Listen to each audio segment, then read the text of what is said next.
ഇത്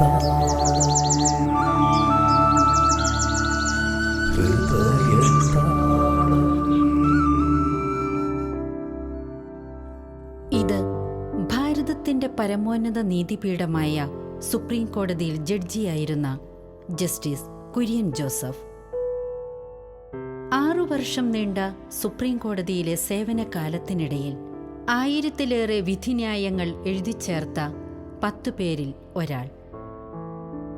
ക്രൈസ്തവ മൂല്യങ്ങളിൽ അടിയുറച്ചു നിന്നുകൊണ്ട് നീതിയുടെ കാവലാളായി പ്രവർത്തിച്ച ഇദ്ദേഹം തന്നെ വഴി നടത്തുന്ന ദൈവിക സാന്നിധ്യത്തെക്കുറിച്ച് നമ്മോട് പങ്കുവയ്ക്കുന്നു. സ്നേഹം നിറഞ്ഞ കുര്യൻ ജോസഫ് സാറിന് ഒരിക്കൽ കൂടി സ്വാഗതം. സാറേ, നമ്മൾ മരിയ സുഹൃതങ്ങളുടെ യാത്ര തുടരുകയാണ്. ഇനി 11ാമത്തെ സുഹൃതമാണ് പറയാനുള്ളത്. പതിവ് പോലെ തന്നെ നമുക്ക് 1 തൊട്ട് 10 വരെ പറഞ്ഞിട്ട് തുടങ്ങുന്നതായിരിക്കും നല്ലത്. നമ്മൾ ധ്യാനിച്ചത്, പ്രാർത്ഥിച്ചത് എല്ലാം നമുക്കൊന്നും കൂടെ ഓർക്കാം. ഓരോ തവണ ഓർക്കുന്തോറും നമുക്ക് അതിനകത്ത് വളരാനായിട്ട് സഹായമാവുകയും ചെയ്യും. മാതാവ് ഈശോയോടൊപ്പമുള്ള യാത്രയിൽ മാതാവ് ശീലിച്ചെടുത്ത സുഹൃത്തുക്കളാണ് ഈശോയോടൊപ്പം യാത്ര ചെയ്യാനായിട്ട് നമ്മളെ മാതാവ് ശീലിപ്പിക്കുന്നത്. അതുകൊണ്ടാണ് ഞാനതിന് മരിയൻ സുഹൃത്തുക്കൾ എന്ന് പേര് നൽകാൻ. അതുകൊണ്ട് ഈ സുഹൃത്തുക്കളിൽ അഭ്യസിക്കുന്ന വഴിയായിട്ട് ഈശോയോടൊപ്പം മാതാവിൻ്റെ കൈപിടിച്ച് യാത്ര ചെയ്യാനായിട്ട് നമുക്ക് കഴിയട്ടെന്ന് പ്രാർത്ഥിച്ചുകൊണ്ട് നമുക്ക് ഒന്നുകൊണ്ട് ഓർക്കാം. ആഴമേറിയ മൗനം, അഗാധമായ എളിമ, അനുസ്യൂതമായ വിശ്വാസം, നിരന്തരമായ ഇന്ദ്രിയ നിഗ്രഹം, തീക്ഷ്ണമായ സ്നേഹം, തീവ്രമായ പ്രാർത്ഥന, ഉറച്ച ശരണം, നലം തികഞ്ഞ വിശുദ്ധി, മരണം വരെയുള്ള വിശ്വസ്തത, നിഷ്കളങ്കവും നിഷ്കപടവുമായ മനസാക്ഷി. അത് 10. ഇനി 11ാമത്തെ നമ്മൾ ഇന്ന് ഇപ്പോൾ ചിന്തിക്കാൻ പോകുന്നത് നിതാന്തമായ ജാഗ്രതയെക്കുറിച്ചാണ്. നിതാന്തമായ ജാഗ്രത, ഇറ്റേണൽ വിജിലൻസ്. എന്താണ് അതുകൊണ്ട് അർത്ഥമാക്കുന്നത് സാറേ? സുവിശേഷത്തിൽ ഈശോ നമ്മളോട് പല കരുതലുകളും പറഞ്ഞിട്ടുണ്ട്. ചില തിരുത്തലുകൾ, ചില ആഹ്വാനങ്ങൾ, ചില കരുതലുകൾ. ഈശോ പറഞ്ഞിട്ടുള്ള പ്രധാനപ്പെട്ട ഒരു കരുതലാണ് നിങ്ങൾ ജാഗരൂകരായിരിക്കും. പല സമയങ്ങളിലും പറഞ്ഞിട്ടുണ്ട്. ഈ നമ്മൾ കോഷൻ ചെയ്യാന്നല്ല, കോഷൻ ചെയ്യും. നമ്മളെ ഓർമ്മപ്പെടുത്തി ഒരു കരുതലെടുത്ത് നമ്മളോട് എപ്പോഴും നിങ്ങൾ ശ്രദ്ധയുള്ളവരായിരിക്കും, കരുതലുള്ളവരായിരിക്കും, നിങ്ങൾ ജാഗരൂകരായിരിക്കും. പല കാരണങ്ങൾ പറയുന്നുണ്ട്. ഈശോ ഓർമ്മിക്കുന്നുണ്ട്, കള്ളൻ എപ്പോഴാണ് വരുന്നതെന്ന് അറിഞ്ഞിരുന്നെങ്കിൽ നിങ്ങൾ ഉണർന്നിരിക്കുമായിരുന്നു. പക്ഷെ കള്ളൻ വരുന്നത് നിങ്ങൾ അറിയാത്ത സമയത്തായിരിക്കും. അതുകൊണ്ട് നിങ്ങൾ ഇറ്റേണൽ എപ്പോഴും ജാഗരൂകരായിരിക്കും. ആരായി കള്ളൻ? കള്ളൻ വരുന്നത് എന്തിനാ? മോഷ്ടിക്കാൻ വേണ്ടിയിട്ട്. കള്ളൻ എന്താ മോഷ്ടിക്കുന്നത്? നമ്മൾ സ്വന്തമായി കരുതി വച്ചിരിക്കുന്ന നമ്മുടെ സ്വത്തുക്കളാണ്. അവൻ എന്തിനാണ് മോഷ്ടിക്കുന്നത്? അവന് കിട്ടാൻ വേണ്ടിയിട്ട്. ഫലമായിട്ട് എന്താ ഉണ്ടാവുക? നമുക്ക് നഷ്ടപ്പെടാൻ വേണ്ടിയിട്ട്. ഇതാണ് കളവ്. നമ്മൾ അധ്വാനിച്ച്, നമ്മൾ ഉണ്ടാക്കിയെടുത്ത്, നമ്മൾ കാത്തു സൂക്ഷിച്ച്, നമ്മൾ നിധി പോലെ വെച്ചിരുന്ന വസ്തുക്കൾ നമ്മിൽ നിന്നും നഷ്ടപ്പെടുത്തി പിന്നെ അവനത് ഉപയോഗിക്കുന്നത് എന്തോ ആവട്ടെ. നമ്മുടെ പരിണിത പരാതി നമ്മിൽ നിന്നോ നഷ്ടപ്പെട്ടു എന്നുള്ളതാണ്.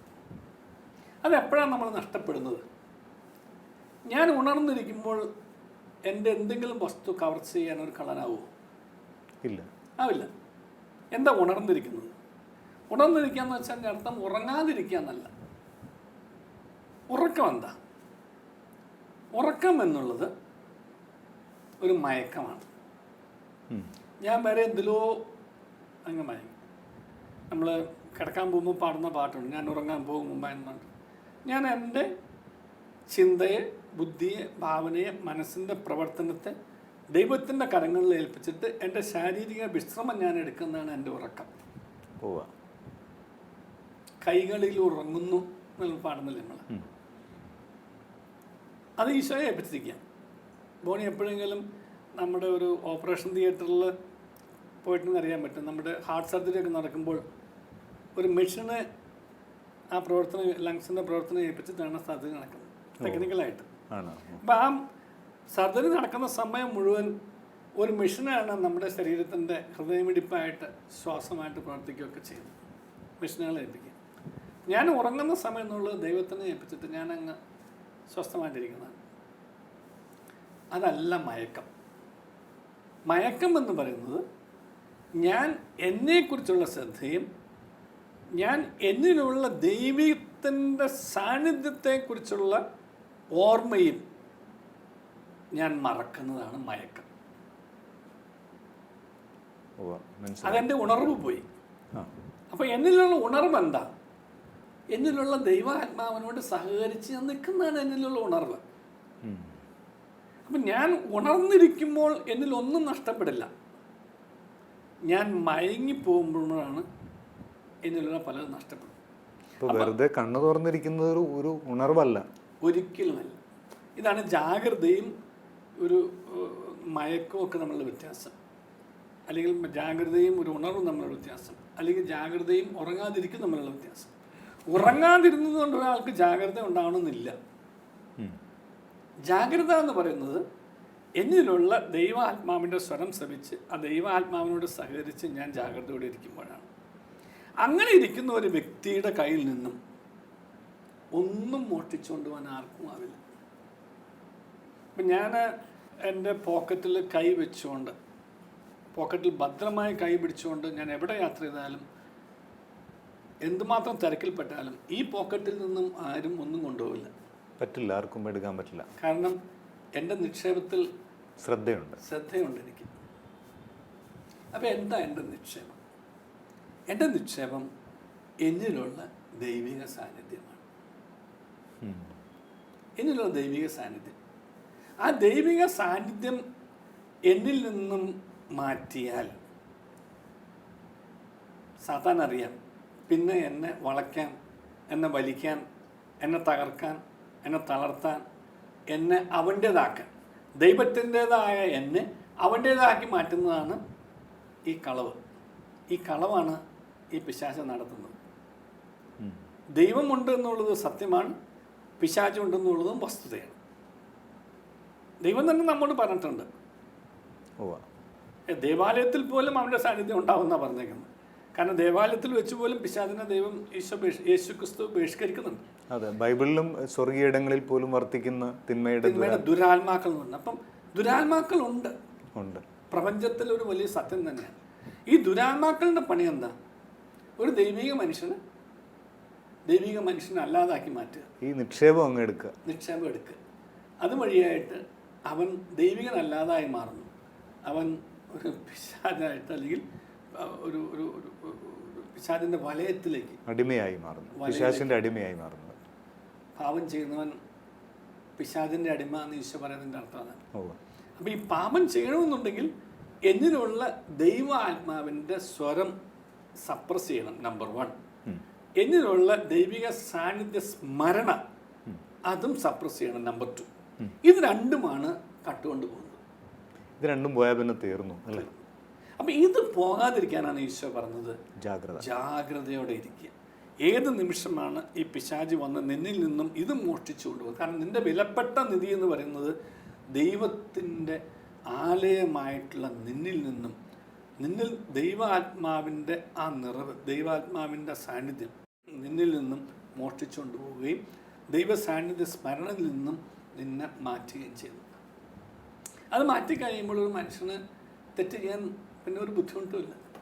കാരണം ദൈവത്തിൻ്റെ ആത്മാവ് ശബ്ദത്തിൻ്റെ കേൾക്കുന്നില്ല, ദൈവത്തിൻ്റെ സാന്നിധ്യത്തിൻ്റെ സ്മരണയും അവനില്ല. പിന്നെ അവൻ ചെയ്യുന്നതെല്ലാം തെറ്റായിരിക്കും. അവന് പാപബോധവും ഉണ്ടാവില്ല. പാപബോധം ഇല്ലാത്തതുകൊണ്ട് പശ്ചാത്താപം ഉണ്ടാവില്ല. പാപബോധം തരുന്നത് തെറ്റ് എന്ന് പറയുന്ന ആത്മാവിൻ്റെ സ്വരം ശ്രമിക്കുമ്പോഴാണ്. അപ്പോൾ പാപബോധവും പശ്ചാത്താപവും ഇല്ലാതാക്കി തീർക്കുക എന്നുള്ളതാണ് ഈ കളവിൻ്റെ പിശാചിൻ്റെ ഉദ്ദേശം. ജാഗ്രതയോട് കൂടിയിരിക്കുന്ന ഒരു വ്യക്തിയിൽ ഇത് മോഷ്ടിച്ചു കൊണ്ടുപോകാൻ പിശാചിനാവില്ല. കാരണം ആ ജാഗ്രത എന്ന് പറയുന്നത് നമ്മളിപ്പോൾ കാണുന്ന ഈ കറണ്ട് വാരി തന്നെയാണ്. ഇപ്പോൾ കറണ്ട് ഉള്ളതുകൊണ്ട് നമുക്ക് വെളിച്ചമുണ്ട്. ഈ വെളിച്ചത്തെ ആർക്കും മോഷ്ടിക്കാൻ പറ്റില്ല. മോഷ്ടിക്കുന്നത് എപ്പോഴാണ്? ഇരുട്ടിലാണ്. എന്താ ഇരുട്ട്? ദൈവം എന്നിൽ പ്രകാശിക്കാത്തതാണ് ഇരുട്ട്. ദൈവ സാന്നിധ്യ ബോധം പോകുന്നതാണ് ഇരുട്ട്. അപ്പം ആദ്യമേ തന്നെ കറണ്ട് അങ്ങോട്ട് ഓഫാക്കി കഴിഞ്ഞാൽ ഇരുട്ടായി, ഇരുട്ടിൽ എന്ത് മോഷ്ടിച്ചുകൊണ്ട് പോകും. അപ്പം ഈ ജാഗ്രത എന്ന് പറയുന്നത് എപ്പോഴും കണക്റ്റഡ് ആയിരിക്കുക എന്നുള്ളതാണ്. ഈ പ്ലഗ് ഊരി കഴിഞ്ഞാൽ ലൈറ്റ് കെടും, പ്ലഗ് കുത്തിയാൽ ലൈറ്റ് കത്തി നിൽക്കും. അതേമാതിരി ഞാനാകുന്ന ഈ ഒരു പ്ലഗ് ഈശോയാകുന്ന ആ ഒരു കറണ്ടിലേക്ക്, ഇലക്ട്രിസിറ്റിയുടെ പ്രവാഹത്തിലേക്ക് കുത്തി നിർത്തി എപ്പോഴും ദൈവാത്മാവിൻ്റെ ആ എന്നിലുള്ള പ്രവർത്തനവും അതുവഴിയായിട്ട് ദൈവ സാന്നിധ്യ സ്മരണയോടും കൂടി ഞാൻ എപ്പോഴും ലൈവ് ആയിരിക്കുക. ഈ ലൈവ് വയറിൽ തൊട്ടാൽ തൊടുന്നവനാ പൊള്ളുന്നത്. വയറിന് കുഴപ്പമില്ല, കറണ്ട് പോകുന്ന കമ്പിക്ക് ഒരു കുഴപ്പമില്ല. ആ കറണ്ട് പോകുന്ന കമ്പിയിൽ പിടിക്കുന്നവനാണ് ഷോക്ക് കേൾക്കുന്നത്. അങ്ങനെ ഒരു നിതാന്തമായ ജാഗ്രതയോടുകൂടി ഇരിക്കുന്നവന് ഒരു പ്രശ്നം ഉണ്ടാവില്ല, കാരണം അവൻ ലൈവ് വയറാണ്. അപ്രകാരം ഒരു ലൈവ് വയറാവാനായിട്ടാണ് മാതാവ് നമ്മോട് പറയുന്നത് നിതാന്തമായ ജാഗ്രത പുലർത്തിക്കൊണ്ടിരിക്കും. കാരണം ഏത് നിമിഷവും നിന്നിലുള്ള പ്രകാശം ഇരുട്ടാക്കാനായിട്ട് സാത്താൻ പതിഞ്ഞിരിപ്പുണ്ട്. അവൻ പതിയിരിക്കുന്നു, നീ കരുതിയിരിക്കുന്നു. വ്യത്യാസം. സാത്താൻ പതുങ്ങി പാത്തിരിക്കുന്നു, നീ കരുതി ജാഗ്രതയോടെ ഇരിക്കുന്നു. ഇത് പരിശുദ്ധ അമ്മ അമ്മോട് പറയുന്നു. പരിശുദ്ധ അമ്മയ്ക്ക് ഈ ജാഗ്രത എപ്പോഴും ഉണ്ടായിരുന്നു. നിതാന്തമായ ജാഗ്രതയുടെ ഒരു ജീവിക്കുന്ന മാതൃകയാണ് നമ്മുടെ പരിശുദ്ധ അമ്മ. പരിശുദ്ധ അമ്മ എപ്പോഴും ഈ ദൈവിക സ്മരണ, ഈശോയെ ആദ്യത്തെ സക്രാരിയായ പരിശുദ്ധ അമ്മ ഈശോയെ ശരീരത്തിൽ കൊണ്ടു നടന്നത് മാത്രമല്ല, അത് കഴിഞ്ഞിട്ടും ഈശോയെ അനുധാവനം ചെയ്യുന്നത്. ഈ പാഷൻ ഓഫ് ക്രൈസ്റ്റ് എന്നുള്ള സിനിമ കണ്ടിട്ടുള്ളവർക്ക് അറിയാൻ പറ്റും, ഈ പരിശുദ്ധ അമ്മ മാത്രം ഒരു നിഴൽ പോലെ ഈശോയെ പിന്തുടരുന്നുണ്ട്. ഒരുപക്ഷെ ഈ കുരിശിൻ്റെ സഹനത്തിൻ്റെ വേളയിൽ ഈശോ മാനുഷികമായി ശക്തി സംഭരിക്കുന്നത് ഈ അമ്മയെ നോക്കിയിട്ടാണ്. ഈ അമ്മയെ നോക്കി വിലപിക്കുന്ന ഒരവസ്ഥയല്ല പരിശുദ്ധ അമ്മയ്ക്കുള്ളത്. ദൈവഹിതമാണെന്ന് തിരിച്ചറിഞ്ഞുകൊണ്ട് ഈ മകനെ ബലപ്പെടുത്തുന്ന ഒരു അമ്മയുടെ സാന്നിധ്യമാണ് നമ്മൾ പലപ്പോഴും അറിയാം. നമ്മൾ വ്യാകുല മാതാവ് എന്നൊക്കെ പറഞ്ഞുകൊണ്ട് മാതാവിൻ്റെ വ്യാകുലങ്ങളെക്കുറിച്ച് ധ്യാനിക്കുന്നുണ്ടെന്നുണ്ടെങ്കിലും ഒരു വിശ്വാസത്തിൻ്റെ ദൃഷ്ടിയിലൂടെ പരിശുദ്ധ അമ്മയെ നമ്മൾ കാണുമ്പോൾ ഇപ്രകാരം ഒരു നിതാന്തമായ ജാഗ്രതയോടുകൂടി മകനെ പിന്തുടർന്ന് ആ മകനെ ബലപ്പെടുത്തുകൊണ്ട് ചെയ്യുന്ന ഒരമ്മയുടെ ദൃശ്യം ആ സിനിമയിൽ വളരെ എടുത്തു കാണിക്കുന്ന ഒരു സവിശേഷതയായിട്ട് എനിക്ക് തോന്നിയിട്ടുണ്ട്.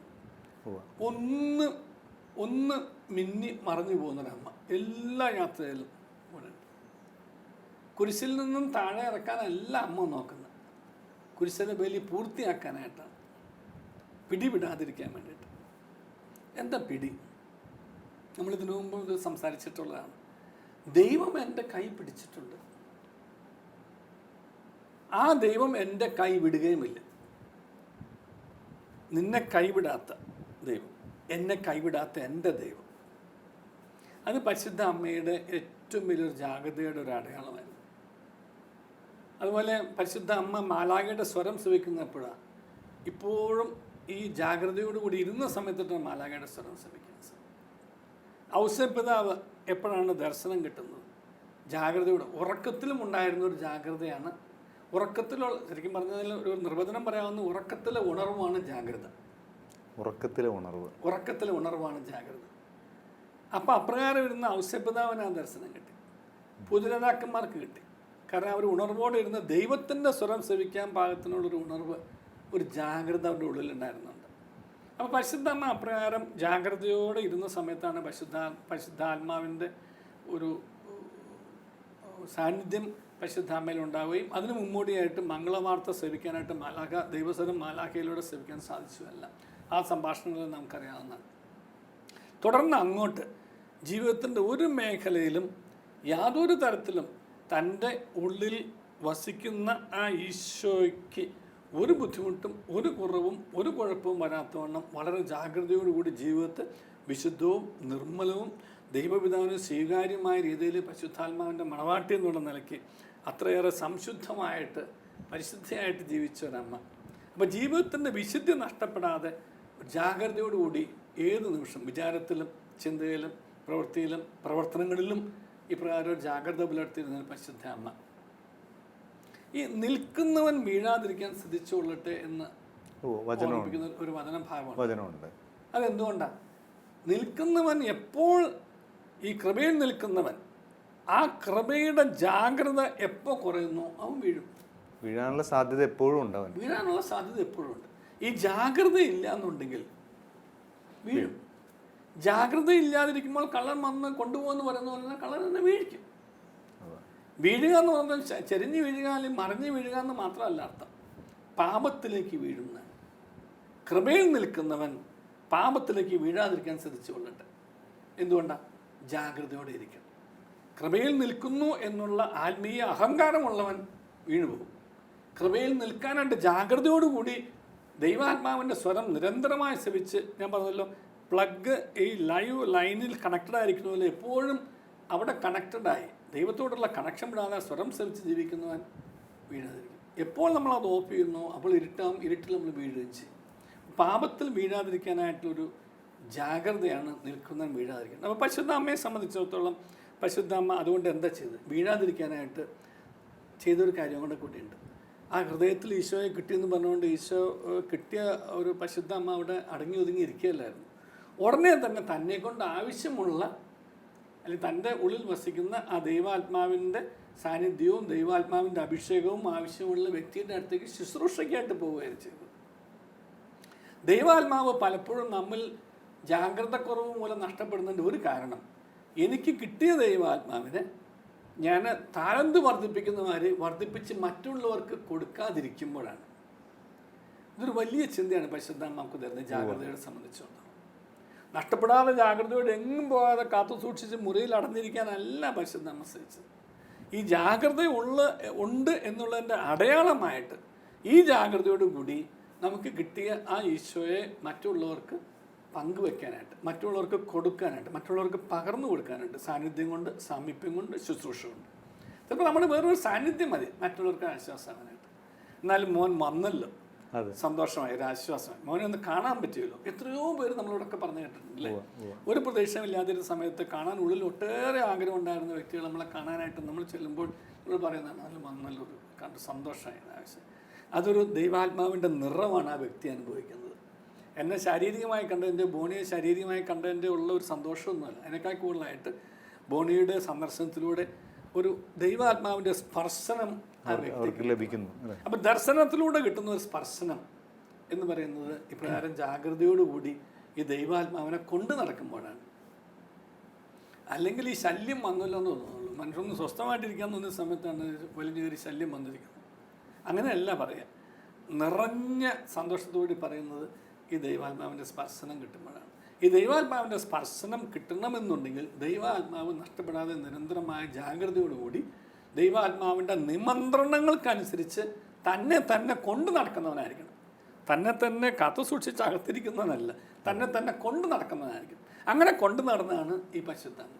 നഷ്ടപ്പെടാത്ത മലമ്പ്രദേശങ്ങളിലൂടെ യാത്ര ചെയ്തപ്പോഴും, ദീർഘയാത്ര ചെയ്ത് പരിശുദ്ധ പിന്നെ ഏലിശാമ്മയെ സന്ദർശിക്കാൻ ചെന്നപ്പോഴും, ഏലിശാമ്മയെ ശുശ്രൂഷിച്ച് അവിടെ ദീർഘകാലം താമസിച്ചപ്പോഴും എല്ലാം ആ ജാഗ്രതയുടെ ഒരു അടയാളങ്ങൾ കൂടിയാണ് ആ ശുശ്രൂഷ സമയത്ത് ഏലിശാമ്മ തിരിച്ചറിഞ്ഞ ഈശോയെക്കുറിച്ചുള്ള മാതാവിൻ്റെ സ്തോത്രഗീതം. അപ്പം ഈ സ്തുതിഗീതങ്ങൾ ഉയരുന്ന മനസ്സ് ഇപ്രകാരം ജാഗ്രതയോടുകൂടി ദൈവ സാന്നിധ്യ സ്മരണ കാത്തു സൂക്ഷിക്കുന്ന വ്യക്തിക്കായിരിക്കും. യാന്ത്രികമായിട്ട് ശാരീരികമായ ഒരു പ്രക്രിയ അല്ല സ്തുതി എന്നുള്ളത്. എൻ്റെ ആത്മാവ് കർത്താവിനെ വാഴ്ത്തുന്നു, എൻ്റെ ചിത്തം എൻ്റെ രക്ഷകനായ ദൈവത്തിൽ ആനന്ദിക്കുന്നു. അവിടെ തൻ്റെ ദാസിയുടെ താഴ്മയെ കടാക്ഷിച്ചു ഇപ്പോഴത്തെ ചില തലമുറകൾ ഭാഗ്യം പ്രത്യേകിച്ച് ശക്തനായ എനിക്ക് വലിയ അതിനുള്ള ഒരു മാതാവിൻ്റെ സ്തോത്രഗീതമുണ്ടല്ലോ. ശക്തനായവൻ എനിക്ക് വലിയ കാര്യങ്ങൾ ചെയ്തിരിക്കുന്ന അവിടുത്തെ നാം പരിശുദ്ധമാണ്. എളിയവനെ ഉയർത്തി, വിശക്കുന്നവരെ വിശിഷ്ട കൊണ്ട് സംതൃപ്തരാക്കി, സമ്പന്നരെ വെറുങ്കയോടെ പറഞ്ഞയച്ചു. കാരണം ഉണ്ട് എന്ന് കരുതുന്നവൻ ഒന്നും കിട്ടില്ല. കിട്ടണമെന്നുള്ള ദാഹത്തോടുകൂടി ഇരിക്കുന്നതിനാണ് ആ ദൈവാത്മാവിനോട് ദാഹിക്കുന്നത്. അപ്പം ഞാൻ ഇത് പറഞ്ഞു വന്ന് മുഴുവൻ ഈ ജാഗ്രതയോടുകൂടി ദൈവാത്മാവിനെ, ദൈവത്തിൻ്റെ ആ ഒരു സാന്നിധ്യം ജാഗ്രതയോടുകൂടി കാത്തു സൂക്ഷിക്കുന്നവനും ആ അതേ ജാഗ്രതയോടെ എൻ്റെ ഒട്ടും കുറയാതെ കൊണ്ടു നടന്ന് ദൈവത്തെ പകർന്നു കൊടുക്കുകയും ചെയ്യുന്നതും ഈ ജാഗ്രതയുടെ ലക്ഷണങ്ങൾ കൂടിയാണ്. അങ്ങനെ പകർന്നു കൊടുക്കുന്നതിന് ശേഷമാണ് നമുക്ക് ദൈവസ്തുതി വരാൻ സാധിക്കുകയുള്ളൂ. അപ്പോൾ ഉണ്ടാകുന്ന ഒരു നമുക്ക് പിടിച്ചാൽ കിട്ടാത്തോളം നമ്മുടെ ഉള്ളിൽ നിന്ന് വരുന്ന ഒരു സ്തുതിപ്പാണ് ദൈവത്തെ സ്തുതിക്കാൻ സാധിക്കും. പരിശുദ്ധ അമ്മ ഇപ്രകാരം പിന്നെ തനിക്ക് കിട്ടിയ ഈശോയുടെ നിറവ് അനുഭവിച്ചപ്പോൾ അതേ നിറവ് ഒട്ടും നഷ്ടപ്പെടാതെ ജാഗ്രതയോടുകൂടി ശുശ്രൂഷ മേഖലയിലേക്ക് ചെന്നു ശുശ്രൂഷിച്ചപ്പോൾ ഉണ്ടായ അഭിഷേകത്തിൻ്റെ ഫലമായി എലിശാമയിൽ നിന്ന് കിട്ടിയ ആ വലിയൊരു ഒരു ഒരു ഒരു ഒരു ഒരു ഒരു ഒരു ഒരു ആക്രമണം വന്നിട്ടുണ്ട്. ദൈവാത്മാവിനെ സ്പർശിച്ചു എന്ന് എൻ്റെ ഉദരത്തിലെ ശിശു കുതിച്ചു ചാടി എന്ന് പറഞ്ഞപ്പോൾ, അപ്പോൾ തൻ്റെ ജാഗ്രതയോടു കൂടിയ ശുശ്രൂഷ വഴിയായിട്ട് മറ്റുള്ളവർക്ക് ദൈവാനുഭവം ഉണ്ടായി എന്ന് കണ്ടപ്പോൾ ആ അനുഭവത്തെ ഓർത്തിട്ടാണ് മാതാവിനെ സ്തുതിപ്പിക്കുന്നത്. എൻ്റെ ആത്മാവ് കർത്താവിനെ വാഴ്ത്തുന്ന ചിത്തൻ്റെ രക്ഷകനായ ദൈവത്തിൽ ആനന്ദിക്കുന്നു പറഞ്ഞു. അപ്പോൾ ഈ ജാഗ്രത എന്ന് പറയുന്നത് ഈ ദൈവസാന്നിധ്യ അവബോധവും അതിൽ നിന്നുകൊണ്ട് തന്നെ മറ്റൊരാൾക്ക് ഈ ഒരു ദൈവസാന്നിധ്യം നിറവുണ്ടാകണമെന്നുള്ള ശുശ്രൂഷപരമായ പ്രവർത്തനവും അതിനുശേഷമുള്ള ദൈവസ്തുതിപ്പും അതിൻ്റെ ഫലമായിട്ട് ദൈവ സാന്നിധ്യ സ്മരണം കൊണ്ട് മറ്റുള്ളവർ നിറയുന്നത് കണ്ടിട്ട് ദൈവത്തെ സ്തുതിച്ച് മഹത്വപ്പെടുത്തുന്നതാണ് യഥാർത്ഥത്തിലുള്ള സ്തുതിപ്പ് എന്ന് പറയുന്നത്. വേറൊരാളുടെ ദൈവിക സാന്നിധ്യം നിറവ് കണ്ട് എൻ്റെ നാവിൽ ദൈവസ്തുതി ഉയരണം. അത് എന്നിലൂടെയാണ് ആ ദൈവസാന്നിധ്യ സ്മരണ അവർക്കുണ്ടാകുന്നത്. ദൈവികമായ ഒരു നിറയൽ ആ വ്യക്തിക്ക് ഉണ്ടാകുന്നുണ്ടെങ്കിൽ അതിനെ പ്രതിയുള്ള സ്തുതിപ്പുകളുടെ കൂടിയാണ് കഥ. അതുകൊണ്ടാണ് എളിയവനെ ഉയർത്തി എന്നൊക്കെ പറഞ്ഞിട്ട് മാതാവ് സ്തുതിക്കാൻ ശക്തനായ വലിയ കാര്യങ്ങൾ എനിക്ക് ചെയ്തിരിക്കുന്നു എന്നുള്ള താഴ്മയാണ് ദൈവം കടാക്ഷിച്ചെന്നൊക്കെ പറഞ്ഞത്. അപ്പം അത് ഈ താഴ്മയിലൂടെ നിൽക്കുന്ന ഒരു വ്യക്തിക്കാണ് ഇപ്രകാരം ദൈവത്തിൻ്റെ ഇടപെടലിൻ്റെ തിരിച്ചറിവ് ഉണ്ടാവുകയുള്ളൂ. ആ തിരിച്ചറിവ് കാത്തു സൂക്ഷിച്ചുകൊണ്ട് നടക്കുന്നതാണ് നിതാന്തമായ ജാഗ്രത. ഈ നിതാന്തമായ ജാഗ്രത ഒരു പ്രത്യേകത കൊണ്ട് പറഞ്ഞുകൊണ്ട് അത് ഒരിക്കൽ കിട്ടി ജാഗ്രതയോടിരിക്കുന്നത്, അത് മരിക്കുന്ന നിമിഷം വരെയും ഈ ജാഗ്രത നമുക്കുണ്ടാവണം. അതുകൊണ്ടാണ് ഈ മരിക്കാൻ പോകുന്ന ബോണി ശുശ്രൂഷിച്ചിട്ടുണ്ട് പറയുന്നത്, മരിക്കുന്ന എൻ്റെ കയ്യിൽ കിടന്ന് മരിച്ച ഒരു വ്യക്തി ഉൾപ്പെടെ എനിക്കറിയാം. കാരണം ആ മരിക്കുന്ന നിമിഷത്താണ്, ആ മരിക്കാൻ പോകുന്ന അവസ്ഥയിലാണ് ഏറ്റവും കൂടുതൽ പിശാച് വില പേശുന്നത് ആത്മാവിന് വേണ്ടിയിട്ട് ആണല്ലേ. അതുകൊണ്ടാണ് ആ സമയത്ത് ഈ വ്യക്തിക്ക് ഓർക്കാൻ സാധിച്ചില്ലെങ്കിൽ കൂടി നമ്മൾ ചെവിട്ടോർമ എന്ന് പറയില്ലേ. എന്താ അർത്ഥം ചെവിട്ടോർമ? ചെവിയിൽ നമ്മൾ ഈശോ മറിയം ഔസേപ്പേ ഈ ആത്മാവിനെ കൂട്ടായിരിക്കണമേ കാത്തുകൊള്ളുന്നുണ്ട്. ഈശോ മറിയം ഔസേപ്പ ദൈവിക സാന്നിധ്യ സ്മരണ. കാരണം സ്വന്തമായിട്ട് ശാരീരികമായ ഒരു അവസ്ഥയിലല്ലാതിരുന്നുകൊണ്ട് ആത്മാവ് നഷ്ടപ്പെടാൻ, പിശാചിൻ്റെ വലയിൽപ്പെട്ട് ആത്മാവ് നഷ്ടപ്പെടാൻ സാധ്യതയുള്ള സമയത്ത് പോലും ആ ആത്മാവിന് വേണ്ടിയിട്ട് നമ്മൾ നടത്തുന്ന പ്രയത്നമാണ് ചെവിട്ടർമ്മ. നമ്മൾ ചൊല്ലിക്കൊടുക്കുകയാണ്, ജാഗ്രതയോടെ ഇരിക്കുക, പിടിപെടരുത്, ദൈവം കൂടെയുണ്ട്, പിന്നെ ദൈവത്തിന് നഷ്ടപ്പെടുത്തരുത്, ദൈവത്തിലേക്ക് ചെല്ലുക, ദൈവം നിന്നെ കൂടെ കൊണ്ടുപോകാൻ വന്നുകൊണ്ടിരിക്കുന്നു, ഈശോ വരുന്നുണ്ട്, മാതാവ് വരുന്നുണ്ട്, ഔസേപിതാവ് വരുന്നുണ്ട്, കൂടെ ഉണ്ടാകുമെന്ന് പറഞ്ഞിട്ട് ചെവിട്ടർമ്മ ചൊല്ലിക്കൊടുക്കുക. നമ്മളിങ്ങനെ ഓർമ്മിപ്പിക്കുക ചെവിട്ടർമ്മ. ഈ ജാഗ്രത ശാരീരികമായി കുറയുമ്പോൾ ആത്മീയമായ ഒരു ഉണർവ് നൽകാൻ വേണ്ടിയിട്ട് നമ്മൾ സഹായിക്കുകയാണ് ചെയ്യുന്നത്. അപ്പോൾ നമ്മുടെ ജാഗ്രതയും മറ്റുള്ളവർക്ക് ജാഗ്രത ഉണ്ടാകാൻ വേണ്ടിയിട്ട് നമ്മൾ പരിശ്രമിക്കുകയാണ് ചെയ്യുന്നത്. അത് നിരന്തരമായ ഒരു പരിശ്രമമാണ്. നിതാന്തം എന്ന് വെച്ചാൽ ഒരിക്കലും അന്ത്യം വരെയും നമ്മൾ നടത്തേണ്ട പരിശ്രമം, അവസാനിക്കാത്തതൊന്ന് അല്ലേ. ശാരീരികമായിട്ടുള്ള മരണം ആത്മാവിനെ ദൈവത്തിൻ്റെ കൈകളിലേക്ക് തിരിച്ചേൽപ്പിക്കുന്ന നിമിഷം വരെയും ഈ ജാഗ്രത നമ്മൾ പുലർത്തിയില്ല എന്നുണ്ടെങ്കിൽ നമ്മുടെ ആത്മാവ് എവിടെയെങ്കിലും നഷ്ടപ്പെടാം. സാർ, ഈ നിതാന്തമായ ജാഗ്രത എന്ന് പറഞ്ഞപ്പോൾ സാറ് പറഞ്ഞായിരുന്നു എന്താണ് നമ്മുടെ നിക്ഷേപം എന്ന് ചോദിച്ചായിരുന്നു. എന്നിട്ട് ദൈവിക സാന്നിധ്യമാണ്. അപ്പോൾ അതാണല്ലോ ഒരു മനുഷ്യൻ്റെ ഏറ്റവും വലിയ ഡെപ്പോസിറ്റ്, നിക്ഷേപം എന്ന് പറയുന്നത്. പക്ഷേ ഇന്ന് മനുഷ്യർ ജാഗരൂകരായിരിക്കുന്ന മറ്റു പല കാര്യങ്ങൾക്കാണ് അല്ലേ. കൃത്യമായിട്ട് ഓർത്ത് ചെയ്യുന്ന വേറെ ലോകത്തിൻ്റെ പല കാര്യങ്ങളുണ്ട്. പക്ഷെ ഇത് നമ്മൾ മറന്നുപോവുകയും ചെയ്യുന്നു. അപ്പോൾ ഇതിങ്ങനെ ഓർക്കാനായിട്ട്, ഈ ജാഗരൂകത കൊണ്ടുവരാനായിട്ട് നമുക്ക് എന്താണ് ചെയ്യാൻ പറ്റുന്നത് നമ്മുടെ ഭാഗത്തുനിന്ന്? നമ്മുടെ ഭാഗത്തുനിന്ന് ചെയ്യേണ്ട ഒരു സംഗതി എന്ന് പറയുന്നത്, എന്തുകൊണ്ടാണ് മറ്റ് പ്രവൃത്തികൾ വ്യാപൃതനാവാൻ ഒരു വ്യഗ്രത വരാൻ കാരണം?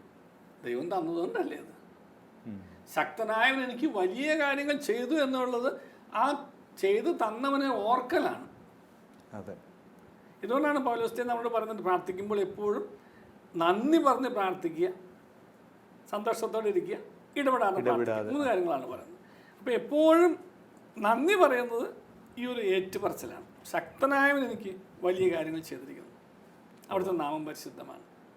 അപ്പം ഈ ജാഗരൂകത എന്ന് പറയുന്നത്, അല്ലെങ്കിൽ നമ്മുടെ ആ നിതാന്തമായ ജാഗ്രത എന്ന് പറയുന്നത് ദൈവമാണ് എനിക്കിത് തന്നത് എന്നുള്ളതുകൊണ്ടും അവിടുത്തെ ആ ഒരു മഹത്വം അവയിൽ ദർശിച്ചുകൊണ്ട് അവയോട് ദൈവത്തെ സ്തുതിക്കാനും തക്കവണ്ണം എൻ്റെ മനസ്സിലുണ്ടാവേണ്ട ഒരു നിറവാണ് ഈ ജാഗ്രത എന്ന് പറയുന്നത്. എല്ലാത്തിലും ദൈവത്തിൻ്റെ കയ്യൊപ്പ് കാണാനും ആ കയ്യൊപ്പിലൂടെ ആ സൃഷ്ടിയെ കരുതി, അല്ലെങ്കിൽ ആ പ്രവൃത്തിയെ കരുതി, അല്ലെങ്കിൽ ആ നടപടിയെ കരുതി ദൈവത്തെ സ്തുതിക്കാൻ തക്കവണ്ണമുള്ള എൻ്റെ മനസ്സിലെ ആ ഒരു നിറവ്, അത് ജാഗ്രതയോടുകൂടി അന്ത്യം വരെ കാത്തു സൂക്ഷിക്കേണ്ടതാണ്. കാരണം അന്ത്യനിമിഷങ്ങളിൽ പോലും എൻ്റെ ആത്മാവിന് നഷ്ടപ്പെടാൻ സാധ്യതയുള്ള സമയത്ത് പോലും മറ്റുള്ളവരുടെ സഹായം, നേരത്തെ പറഞ്ഞ ചെവിട്ടോർമാരിയുള്ള ആ ഓർമ്മപ്പെടുത്തലിലൂടെ ദൈവം എൻ്റെ ആത്മാവിനെ പ്രതീക്ഷയോടെ കാത്തിരിക്കുന്നു. ആ ആത്മാവിനെ ദൈവം എന്നിൽ നിക്ഷേപിച്ച ആത്മാവിനെ ദൈവിക കാര്യങ്ങളിൽ ഞാൻ തിരിച്ചേൽപ്പിക്കുന്നു. എൻ്റെ ആത്മാവിനെ അവിടുത്തെ കരങ്ങളിലേക്ക് ഞാൻ തരുന്നു. അല്ല, ഈശോ പറഞ്ഞ പോലെ നമ്മുടെ ആത്മാവിനെ നമ്മൾ ഈശോയ്ക്ക് കൊടുക്കാനുള്ളതാണ്, തിരിച്ചു കൊടുക്കാനുള്ളതാണ്. ദൈവം തന്ന ആത്മാവിനെ ദൈവത്തിന് തിരിച്ചു കൊടുക്കണം. അത് നഷ്ടപ്പെടുത്താനായിട്ട് പിടിച്ചു വലിക്കുന്ന ഒരു പിശാചപ്പുറത്തുണ്ട്. പക്ഷെ അവിടേക്കല്ല, ദൈവത്തിന് തിരിച്ചേൽപ്പിക്കാൻ വേണ്ടിയിട്ട്. അതാണ് അന്ത്യം വരെ പ്രവർത്തന ജാഗ്രത. അപ്പം ഈ ദൈവത്തിൻ്റെ ആത്മാവ് നമ്മൾ നിക്ഷേപിച്ച് ദൈവം നമ്മളെ ഈ ലോകത്തിലേക്ക് അയച്ചപ്പോൾ ദൈവം നമുക്ക് ഈ ലോകത്ത് ഒട്ടേറെ അനുഗ്രഹങ്ങളും ഒട്ടേറെ മനുഷ്യ തലത്തിൽ ചിന്തിക്കുമ്പോൾ ഒട്ടേറെ കൃപകളും ഒക്കെ നമ്മൾ വർഷിച്ചിട്ടുണ്ട്. പക്ഷെ അതിൻ്റെ എല്ലാം ഉറവിടം ദൈവമേ നീ തന്നെയാണ് എന്ന് തിരിച്ചറിഞ്ഞുകൊണ്ട് ആ ഒരു തിരിച്ചറിവിലേക്ക് വരണം. ആ തിരിച്ചറിവ് എന്നെ സഹായിക്കുന്നത് ജാഗ്രതയാണ്. ഈ ജാഗ്രതയോടുകൂടി ആ തിരിച്ചറിവ് കാത്തു സൂക്ഷിക്കൊണ്ട് ജീവിക്കുന്ന ഒരു വ്യക്തിയെ സംബന്ധിച്ചിടത്തോളം ഈ നിക്ഷേപം നഷ്ടപ്പെടില്ല. നമ്മളുടെ ഈ ഒരു മുൻഗണനാക്രമം തെറ്റുന്നത് കൊണ്ടല്ലേ ഈ ജാഗ്രതയില്ലായ്മ വരുന്നത്? ഉറപ്പായിട്ടും. കാരണം നമ്മൾ സൃഷ്ടാവിനെ മറന്നിട്ട് സൃഷ്ടിയെ ഒന്നാം സ്ഥാനത്ത് ആയിരിക്കേണ്ടവനെ മാറ്റിയിട്ട് മറ്റു പലതും എടുത്ത് മുന്നിൽ വെക്കുമ്പോൾ തന്നവനെ മറന്നിട്ട് തന്നതിനെ ഓർത്ത് ജീവിക്കുന്നതാണ്. തന്നതിനെ ഓർക്കണമെന്നുണ്ടെങ്കിൽ തന്നവനെ ഓർക്കണം. തന്നവനെ ഓർക്കാതെ തന്നതിനെക്കുറിച്ച് നമുക്ക് സന്തോഷിക്കാൻ സാധിക്കില്ല. തന്നവനോടുള്ള നന്ദിയാണ് തന്നതിനെ അനുഭവിക്കാനായിട്ടുള്ള ഒരു നന്ദിയായിട്ട് ഭവിക്കേണ്ടത്. ആ അർത്ഥത്തിലാണ് ഇപ്പോൾ ദൈവത്തോടും ഈ നിതാന്തമായ ജാഗ്രതയോടുകൂടി ആ തന്നവനെക്കുറിച്ചുള്ള നന്ദിയും സ്നേഹവും കടപ്പാടും അറിയിച്ചുകൊണ്ട് ആ പിടിവിടാതെ എപ്പോഴും കൂടിയായിരിക്കാനായിട്ടുള്ള ശ്രമം ആത്മാവിനെ നഷ്ടപ്പെടുത്താതെ ജീവിക്കുക. നിരന്തരമായിട്ടും നിതാന്തമായിട്ട് അന്ത്യം വരെയും ഞാൻ നടത്തേണ്ട ഒരു ജാഗ്രതയാണ്. എന്നിലുള്ള ദൈവാത്മാവ് നഷ്ടപ്പെടാതെ ദൈവമേ കാത്തുകൊള്ളണമേ എന്നുള്ളത്. അതുകൊണ്ടാണ് ഈശോ പറഞ്ഞതല്ലേ, ലോകം മുഴുവൻ നേടിയാലും എൻ്റെ ആത്മാവ് നഷ്ടപ്പെട്ട കാര്യം. എന്തെല്ലാം കിട്ടിയിട്ടുണ്ട്, ആത്മാവ് നഷ്ടപ്പെടാതെ ഈ ലോകത്തിലായിരിക്കാൻ നീ ജാഗ്രതയോടെ പ്രവർത്തിക്കണം. വളരെ സംക്ഷിപ്തമായിട്ട് ഇപ്പോൾ മോനെ സൂചിപ്പിച്ചതിൻ്റെ അർത്ഥം അത് തന്നെയാണ്. ഈ ലോകത്തിലായിരിക്കുമ്പോൾ ആത്മാവ് നഷ്ടപ്പെടാനായിട്ടുള്ള സകല സാധ്യതകളുണ്ട്. പക്ഷേ ഈ ലോകത്തിലെ നേട്ടങ്ങളുടെ ഇടയിലും നിൻ്റെ ആത്മാവ് അല്ലെങ്കിൽ നിന്നിലുള്ള ദൈവ ആത്മാവ് നഷ്ടപ്പെടാതെ നീ ജാഗ്രതയോടുകൂടി ഈ നേട്ടങ്ങളെ കാണുകയും ഈ നേട്ടങ്ങളെ സ്വീകരിക്കുകയും ഈ നേട്ടങ്ങളിൽ ഇടപെടുകയും ചെയ്യണം. നേട്ടങ്ങൾ ദൈവം തരുന്നതാണ്. പക്ഷേ അത് നേട്ടങ്ങൾ തന്ന ദൈവത്തെ, ആ ആത്മാവിനെ മറന്നുകൊണ്ടാവരുത്. മറക്കുമ്പോൾ നിൽക്കുന്ന ആത്മാവ് നഷ്ടപ്പെടും. ഈ ലോകത്തിൽ നേട്ടങ്ങൾ കൊയ്യുന്നതിനോട്, നേട്ടങ്ങൾ ഉണ്ടാകുന്നതിനോട് ദൈവം ഒരിക്കലും എതിരല്ല. കാരണം അത് ദൈവം അനുവദിക്കുന്നതും ദൈവം നിനക്ക് തരുന്നതുമാണ്. പക്ഷെ ദൈവം അനുവദിച്ചതാണെന്നും ദൈവമാണ് തന്നത് എന്നുള്ള തിരിച്ചറിവോടുകൂടി ആ ദൈവത്തോട് എപ്പോഴും കണക്റ്റഡ് ആയിരിക്കുക, ആത്മാവ് നഷ്ടപ്പെടാതെ കണക്റ്റഡ് ആയിരിക്കുക എന്നുള്ളതാണ് ഈ ജാഗ്രത. സാറെ ഒത്തിരി സന്തോഷത്തോടെ നന്ദിയോടെ ഓർക്കുന്നു. സാറിലൂടെ ഈ ഈശോ തന്നെയാണ് സംസാരിച്ചു കൊണ്ടിരിക്കുന്നത്. അതീവ ജാഗ്രതയോടെ അല്ലെങ്കിൽ നിതാന്തമായ ജാഗ്രതയോടെ നമ്മുടെ ഉള്ളിലുള്ള ഈ ഒരു ദൈവിക സാന്നിധ്യത്തെ നഷ്ടപ്പെടാതെ കാത്തുസൂക്ഷിക്കാൻ നമുക്ക് സാധിക്കട്ടെ എന്ന് പ്രാർത്ഥിക്കാം, കരുതിയിരിക്കാം. Thank you sir.